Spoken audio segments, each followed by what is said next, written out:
Hey, what's going on, YouTube? Today we're talking about the prisoner's dilemma in Call of Dragons.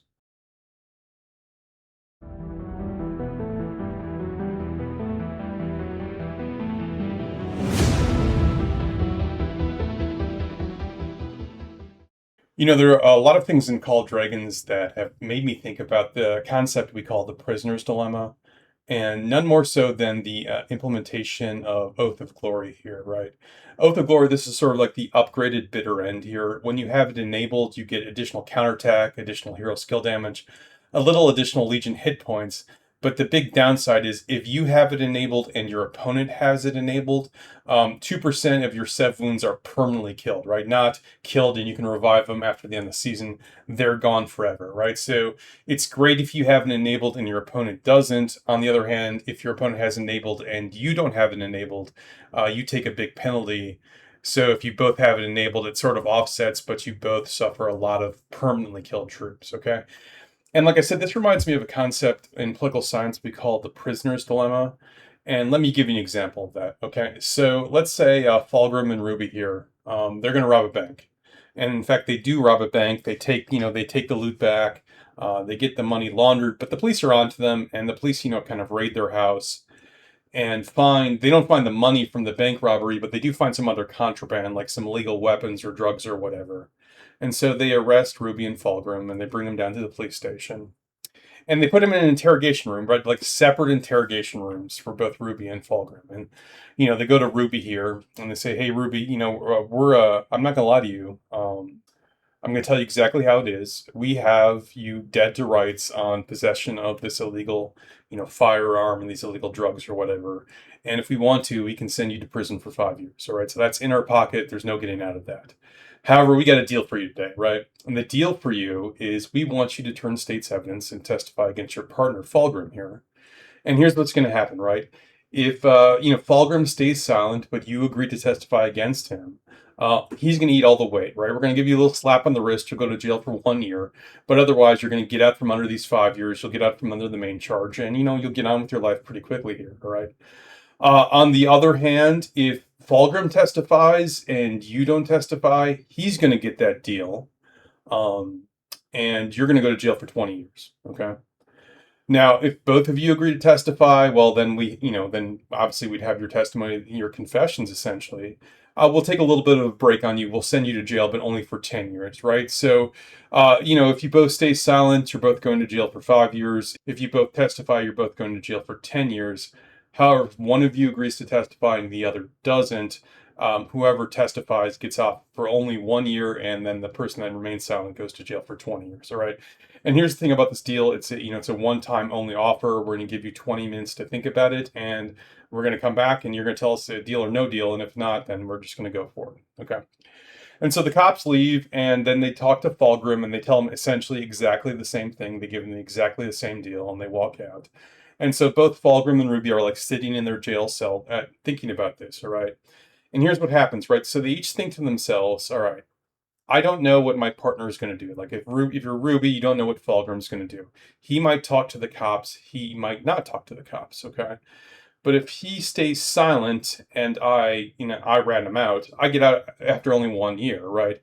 But if he stays silent and I stay silent, then we're both going to go down for these weapons, drug possession charges, and we both get 5 years, right? So I guess it's better if he stays silent for me to talk. Okay, but what if he talks? Well, if he talks and I stay silent, I take the full weight of this and I go to prison for 20 years. But if he talks and I talk, then we're both in for it kind of bad. We both get 10 years, but at least I avoid the 20 years problem there, right? So if he talks, it's better off for me to talk to the police as well, okay? And so what happens is that both Ruby and Fulgrim think about this, and then they conclude that it's better in their individual case to talk to the police. And so they both end up confessing and they both get 10 years. Whereas somehow if they were able to cooperate with each other and just remain silent, they would both, get 5 years, right? So each individual action, in each individual's case, it is better for them to talk to the police regardless of what their partner does. But collectively, it's better for them to cooperate and not talk to the police because that is the best sort of collective outcome we can get here. Okay, so how does that apply to, Call Dragons and more specifically Oath of Glory here? Well, I would say it operates pretty similarly, right? So Oath of Glory, obviously you have two options here. You can either activate it or not activate it, right? And your opponents can either do the same thing. They can either have it on or they can have it off. One side, you can either have it activated or not, and your opponent can either activate it or not. And so let's think through here what is the best option for you, right? Well, it seems to me pretty obvious that for every player out there, the best possible outcome is you have this activated and your opponent doesn't, right? Because if you have this activated and your opponent doesn't, you get additional counterattack damage, additional skill damage, additional Legion HP, and it doesn't cost you anything, right? So you have a comparative advantage over your opponent, and like at no cost, right?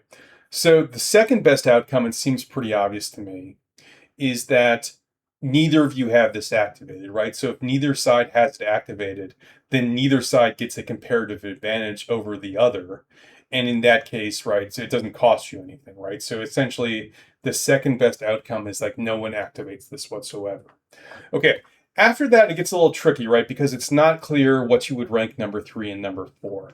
So one option is you have this activated and your opponent that has it activated too, in which case neither side has a comparative advantage over the other. It's equal, but you take permanently dead troops, okay? The other option is your opponent has this activated, but you don't have it activated, in which case you're at a comparative disadvantage, right? You're down counterattack, you're down skill damage, you're down Legion HP. But the good news is that at least you don't take dead troops. Now your opponent doesn't take dead troops either, but at least you're not paying that pretty high cost. And so the 3 and 4, it's not clear how you would rank them, right? And so the real question is it more important for you to not take permanently dead troops, or is it more important for you to not be at a comparative disadvantage to your opponent? Okay. For the sake of this video, let's say that you decide that it is better for you to not be at a comparative disadvantage to your opponent. Now, I'm like I said, in certain circumstances, and some players might feel the other way. But let's just say that you conclude that I would rather not be at a disadvantage and eat the dead troops than be at a comparative disadvantage and avoid the dead troops. Okay. If that's true, if that's how you rank these, then we have the perfect prisoner's dilemma here, right? Because you're in that scenario where you can either activate the skill or have it not activated. And no matter what your opponent does, you're better off activating the skill. But that ends up resulting in everyone activating the skill, no one having an advantage over each other, and everyone taking dead troops. And if somehow we could get together and all agree to not activate the skill, we'd be in the same situation, right? No one would have a comparative advantage over each other. However, we wouldn't be taking the permanently dead troops, which, obviously is the big downside here. Okay, to sum up, if you value not being at a comparative disadvantage to your opponent, then Oath of Glory acts as a perfect prisoner's dilemma, right? Because no matter what your opponent does, it is always better to have this activated. But that ends up in a scenario in which both sides have it activated. No one has an advantage over each other, but everyone's taking permanently dead troops. Whereas if somehow we could just get together and everyone have it not activated, we'd have the same like neutral, fair playing field, but no one would be taking permanently dead troops, so we wouldn't be having to pay the cost for nothing. Now, like I mentioned, there is an alternative here, in which case you value not taking permanently dead troops over the comparative disadvantage to your opponent, and we'll talk about that in a future video. And hey, that's all I got for today. Until next time, stay classy, Belleron.